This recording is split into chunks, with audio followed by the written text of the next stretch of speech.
All right, good afternoon. Today I want to take a look at how to perform the calculations for our Raoults Law problem set. Okay. And so in the Raoults Law problem set, we're going to look at the ability of Raoults Law to predict binary VLE phase diagrams, and we'll look at the specific case of isothermal VLE, so PXY phase diagrams where temperature is constant. Okay. The major assumption made by Raoults Law is that our solution phase is ideal. And so what we want to do is we're going to look at the same set of DDBST free data, only we'll look under the VLE category in this case. And you're going to look at binary VLE data for the component that you were assigned in Project 2. Okay, so we'll see how well Raoults Law does in predicting VLE for a range of systems for your common component. And in our analysis, what we want to focus in on is the bubble line. Okay, so in a PXY phase diagram, Raoults Law would predict that my bubble line is straight and that it's a straight line between my two pure component saturation pressures. Okay, when our bubble line is above that straight line, okay, we call that positive deviations from Raoults Law.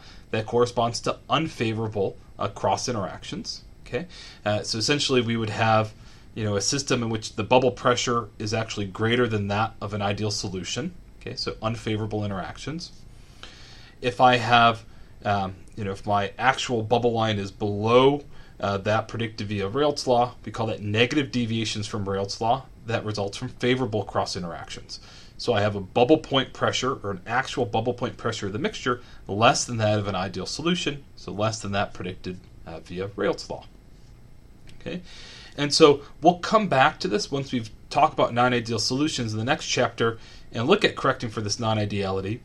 But part of the hope here is, kind of understanding that there are significant limitations to Raoults Law. You just can't use it blindly or in general. And then two, trying to help sharpen your chemical intuition. Right? So for a given binary pair, do we expect positive or negative deviations from Raoults Law? And then be able to look at, binary phase diagram, and see if, it behaves as you expect. Okay? And part of the, what's nice about, what we've done so far is just in general or in the future is if I look at a binary phase diagram, so a vapor-liquid coexistence curve, or a binary VLE phase diagram, specifically an isothermal one in this case, just by looking at the bubble line, I could gain some insight in terms of what's happening at a molecular level. Okay, and so a lot of this intuition becomes useful now in terms of, say, designing separation processes. Right? If I can understand at a molecular level how those molecules are interacting, it can, help me do a better job, more intuitively design efficient separation processes. Okay, so again, this isn't a class in intermolecular forces, but I want to try and get you thinking in this way because it'll be a valuable skill in your future classes and hopefully in your future career. Right, trying to, take observable data and use that to really understand what's happening.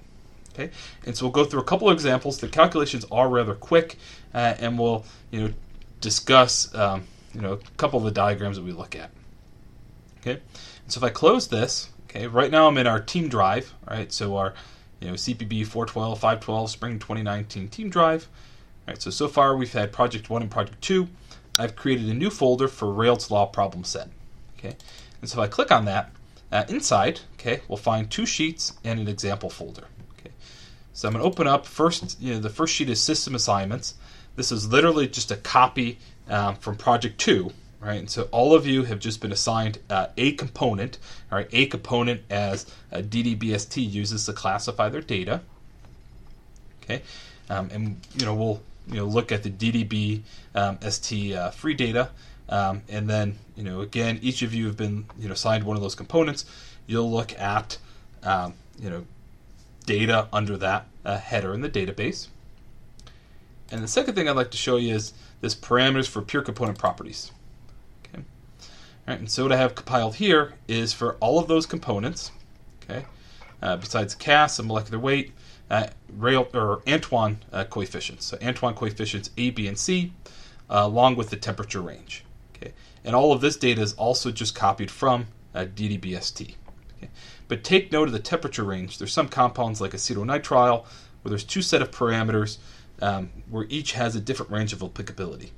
So we'll look at isothermal data, so temperature is constant, and so you should easily be able to identify which set of parameters you're using to make sure you're using the correct ones. Okay. All right. So in this tab, I have opened up the main DDBST free data page. Okay. Before we were looking at excess enthalpies. Today we're going to look at vapor-liquid equilibrium. So I'm going to click on that tab. Okay. And while I'm at it, I'm going to copy this URL. And under system assignment, okay, I'm going to paste that updated URL so we have it there. Okay. All right. But again, you're each assigned a component. Okay. So if I look at Megan, all right, Megan was assigned benzene. Okay. So what that means is on this page, right, under list of components, right, click on benzene, right, and it'll bring you to the list of all the data for which it has benzene as a common component. Okay. So when we look at data, we're gonna have two restrictions, right? Restriction one is we're only gonna look at binary systems. Right? So benzene butanol, okay. Benzene butanol, acetic acid butyl ester, not okay. Right? So we're only gonna look at binaries, not ternary systems. And then once we open it up, so if I have, say benzene butanol, and I click on it, okay, we're going to look at systems at constant temperature, okay, and so if it's at constant temperature, it'll say temperature of 298.15 Kelvin, right, and then we're given PXY data, right, so I could look at this system, okay, this system would be fine, this system would not be fine, so this is TXY data where pressure is constant, okay. So we could do TXY data, but we don't want to because deviations from Raoults Law are easier to visualize on a PXY. Okay, so it's not that we can't do it; it's a matter of it's easier to visualize on a PXY. Okay, so we want to restrict ourselves to PXY data. All right, and just like before, for a given binary system, if there's more than one set of PXY data available, so at different temperatures, just pick one. Right. Pick one with the most data, but just one. Either, any of them will capture the same sort of physics or behavior. Okay. All right. So what I'm going to do is I'm going back to Raoults Law, okay, our drive folder, and an example. You'll see two example M files. Okay. So one for a system of hexane, cyclohexane, one for acetonitrile butanol. Go ahead and download those. And I've already downloaded them, and so I have copies of each in my on my computer, right? And so I have them open in MATLAB. And rather than look at these two, let me just show you. You can click run on these, and you could see what the results are, right? I get a plot. But let me save a copy, okay? And let's look at this actual system, okay? So you could see what I'm going to do for a new system. Okay, so let's look at benzene butanol at 318.15 Kelvin. Okay, so within this directory, I'm going to do save as, or you could do save copy as, but I'll do save as. They both have the same effect.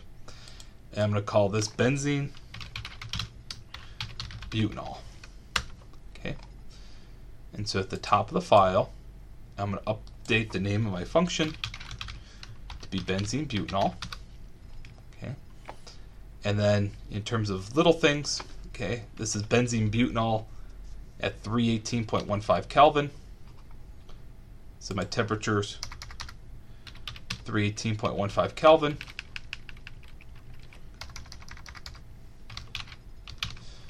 benzene butanol, and I could put the 1 in there if I want, at 318.15 Kelvin.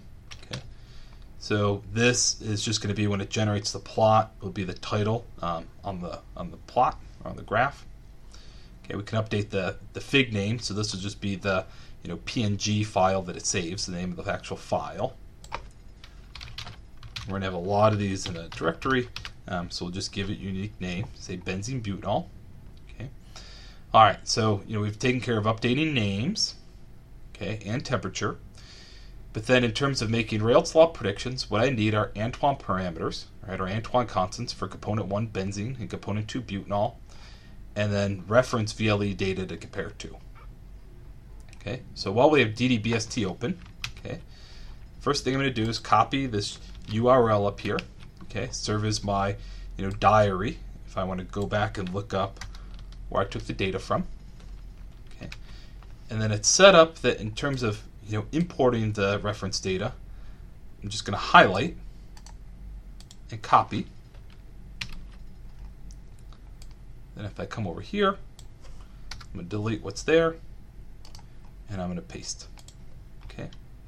All right. So I'm just going to delete that line to bring my bracket up to the last line of numbers.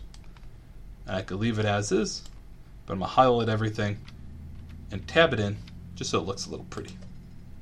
Okay. All right, so that's my reference data. Now to get my Antoine parameters, I have those tabulated in this parameters for pure component properties, right? So I have this tabulated in this Google Sheet. Okay. So if I find benzene, okay, so here's benzene. Okay. So DDBST gives the ranges in degrees C. I've converted to Kelvin. So if I'm at 313 or 318 Kelvin, I can use this first set of parameters, A, B, and C. Okay. So once again, I'm just going to copy. Okay. And if I come back over here for component 1, okay, just going to paste. Okay, and that's fine. I'm going to delete butanol. Come over here and find butanol. Okay, here we are. 313, so this first set's fine. Copy, paste. Okay, so let me save that, and everything's completely updated. I have my set of Antoine parameters, temperature, names, right? The name of the function as well, and I have my reference data. Okay, and then I could call it from the command window, or since there's no inputs, I could just click run, right? And I get my plot. Okay, all right. So what I have in my plot, it's a PXY phase diagram, pressure versus composition. So the black circles correspond to my experimental bubble points. Okay, so I guess if you were to connect it with a line, you would call it your bubble line. The red circles correspond to my experimental dew points, or this would be my dew line if I were to connect them by a line. The black line is the bubble line is predicted via Raoults Law, and the red line is my bubble line is predicted by Raoults Law. Okay, and so two things, right? We don't need to do a quantitative analysis, here, right? We see that Raoults Law does a pretty poor job predicting binary VLE for this system of benzene and butanol. Okay, when I look at this system, okay, we see that we have significant deviation, right? So again, Raoults Law doesn't do a good job. But even at that, my reference data and my Raoults Law predictions should match up at the endpoints, right? At the endpoints, I should have the two pure component vapor pressures, right? And so it looks like, maybe they do. If they're slightly off, just chalk that up to some slight issues with the Antoine parameters, but, in theory they should. Or maybe if they were to go all the way to the end, we have an azeotrope here, right? Regardless. Okay, so Raoults Law doesn't do a good job. And then the next thing we want to do is we want to look at my bubble line. Okay, so this is my bubble line predicted by Raoults Law. My experimental bubble line falls above that predicted via Raoults Law. Okay, so what that tells us is we have positive deviations from Raoults Law. Okay, and so positive deviations from Raoults Law are going to result from unfavorable interactions. Okay, would you have guessed that? Well, benzene is benzene. Okay, so I suppose benzene can participate in, pi-pi interactions.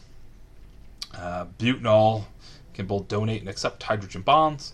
All right, so is there, much of a desire for butanol and benzene to mix? I would guess not, right? And, it does look like maybe we have an azeotrope up here at high concentrations. Okay. Let's look at a different system. Okay, that we definitely know. So I'm going to go back to my VLE page. Okay, and let's look at. Let's see. This is benzene. So I believe that benzene and water actually forms a minimum boiling azeotrope. Let's check it out. Okay, if I go to benzene water. Okay. Oh, so I should also point out. So here's isothermal data. But we're only given a bubble line, right? We only have PX data, so you can skip that. We want PXY data. Okay. So maybe water and butanol I won't be able to do, but if I look at their sketch, right, looks like we get a minimum boiling azeotrope plus, in this case, we have this flat region of our bubble line suggesting that it's partially miscible. Okay, so I take it back. It doesn't look like we can do benzene and water. Okay, so then maybe let's check out benzene and methanol. Okay, so click on it. So I've got some PXY data. Okay, so we'll just choose one of these top two. This one seems to have more data. Okay, so to do benzene methanol, I'm going to save a copy as this. Copy this. We'll call it benzene methanol PXY. Okay, update the name of my second component. Methanol.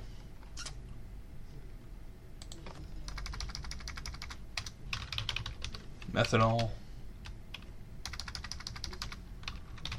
Methanol. So in terms of temperature, this is 363.15.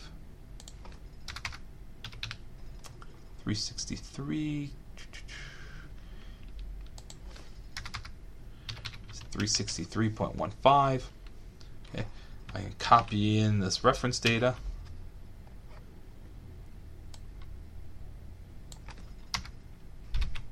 Okay, backspace to get that bracket on the same line.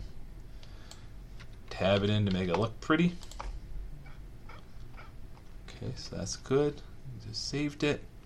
Now we need our Antoine parameters. So the first set, in this case, will be fine, right? We'll double check. Benzene.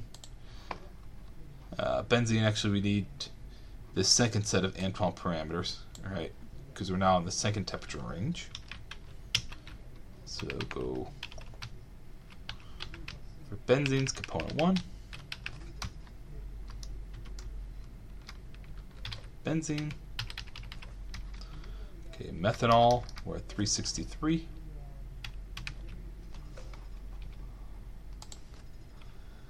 Okay, so either range for methanol looks like it'd be okay. I'll just pick this one. Or actually, let me pick the second one, right? Bam. Okay, save it.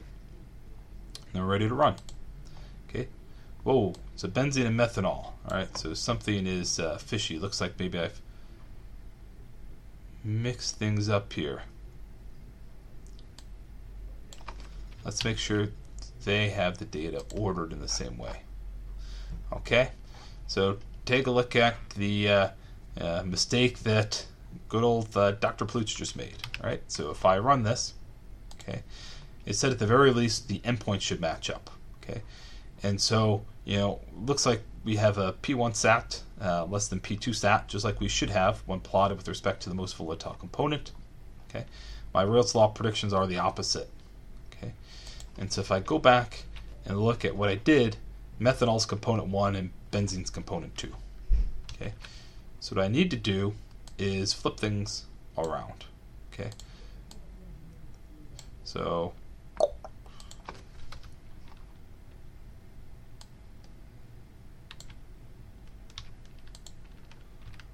how do I want to do this? So component 1 is actually methanol.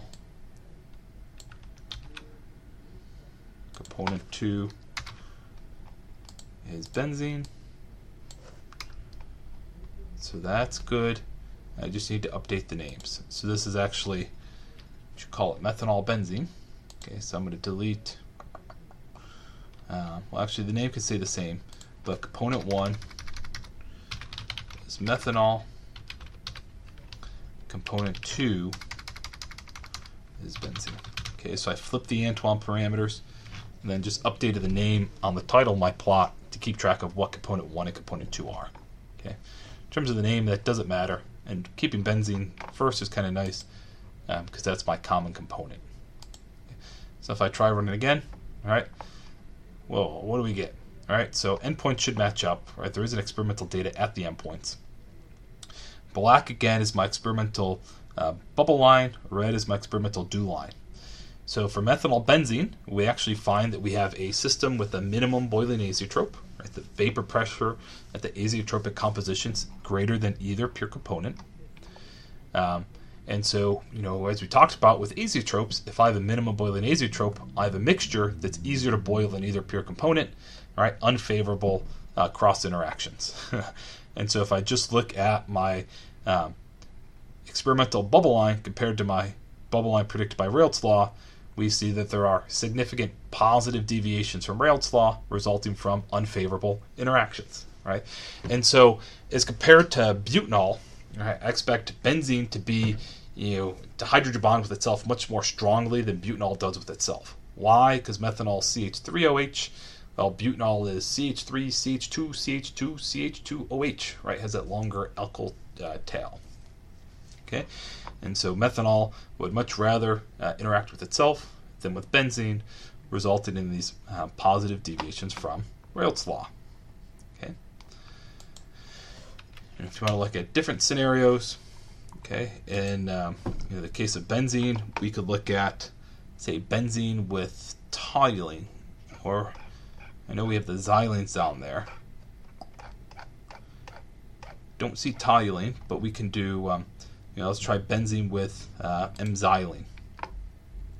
Okay, xylene is just a bi-substituted benzene ring. Yeah, look, we have some isothermal data. Okay, so let's do benzene, xylene. Benzene's component 1, xylene's component 2. Okay, so I'm going to do a save as, and this is going to be benzene. And which xylene was it? M-xylene. Benzene and M-xylene. Okay, benzene, M-xylene. All right, so this is a system that we would expect to be, I'm already deviating from my rules, right? I should have updated the URL before. Okay, but regardless, let's keep going. So this is benzene,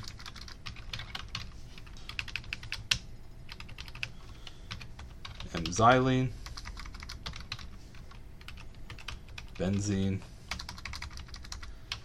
M-xylene, okay, and this is at 310.15 Kelvin.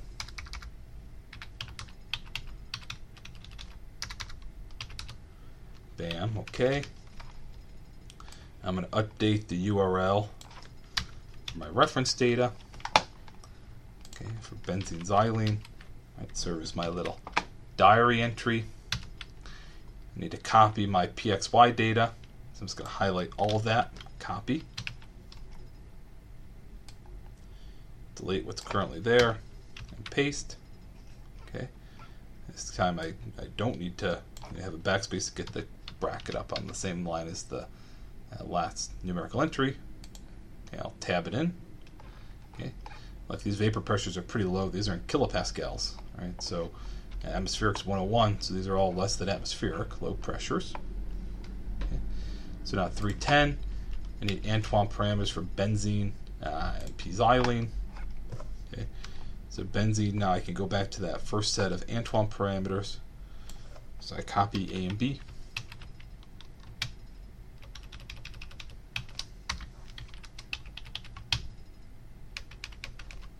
M-xylene. Down here, this first set will do. Bam. And that should be good. Okay.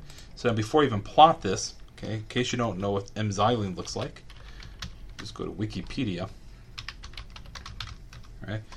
M-xylene is just benzene, right, but substituted in the 1 and 3 position. All right. So I expect M-xylene and benzene to be chemically similar, right? So would you expect benzene and xylene to mix to form an ideal solution? Yeah, I would. Okay, and if you wouldn't have thought that, well, that's part of what we're doing here, right? We're essentially generating examples. So here's benzene and M-xylene, and we find that Raoults Law does a fantastic job fitting our data. Heck, almost looks like our data is correlated. All right. Cool. All right, very last example. Let's go back to our poster child of negative deviations from Raoults Law. I'm going to click on acetone, and I want to find acetone and chloroform. Okay, so remember acetone, chloroform form a maximum boiling azeotrope because the two components are able to associate with each other. And shucks, what do you know? There is no TX or PXY data for us. Okay. So I'll need to punt on that one.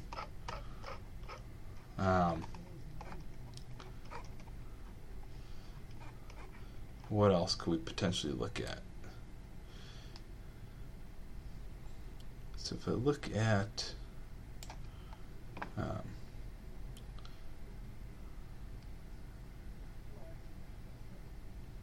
yeah, so chloroform wouldn't have it either. It'd be the same thing. But let's see. Chloroform acetone.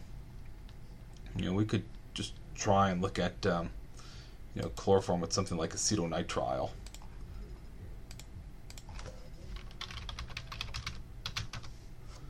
Okay, so it has nitrogen, so it should be a weak, it should be a proton acceptor.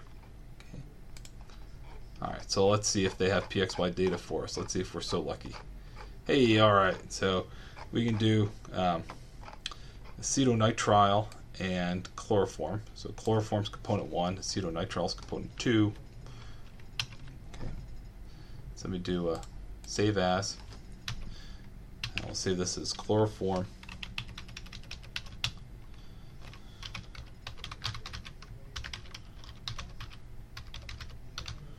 Chloroform acetonitrile.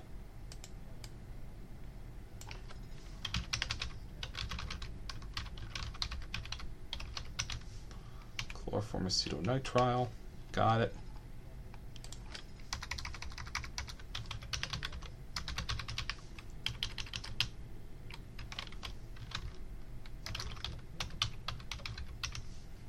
Chloroform acetonitrile would be 328.15.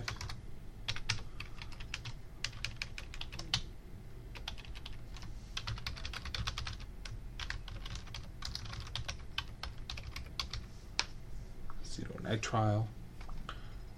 Bam.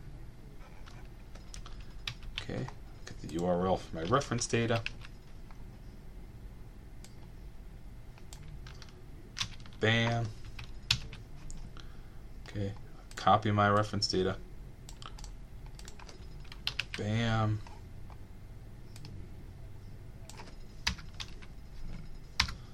Delete. Tab it in. Component 1 is chloroform. Chloroform. So parameter set 1 will work.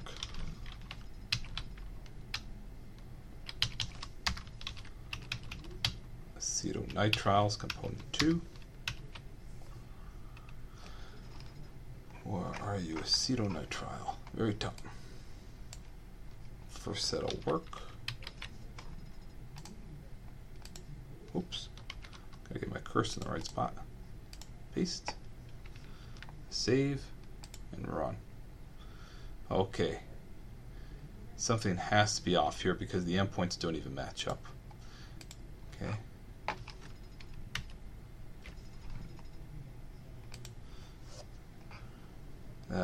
328.15. Okay, 328.15. I forgot to update.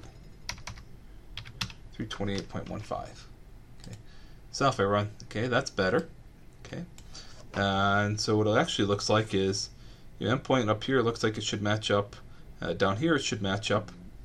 And again, we have a situation in which we have positive deviations from Raoults Law. This would suggest we have unfavorable interactions between acetonitrile and chloroform. Okay, and you could keep going on and look at more and more systems, right? And I'll leave that up to you. Okay, and so what I'll do now before after I wrap up is I'll upload some of these other example files we just created to our example directory in Google Drive, so you have even more examples to work with. Right? So have fun. Hopefully you learned something. Right? If you in class we could talk about Raoults Law and emphasize that it's applicable to ideal solutions. But sometimes you just need to get out there and look at real data before you gain an appreciation for what that means. Okay. So if there's any questions, by all means, let me know.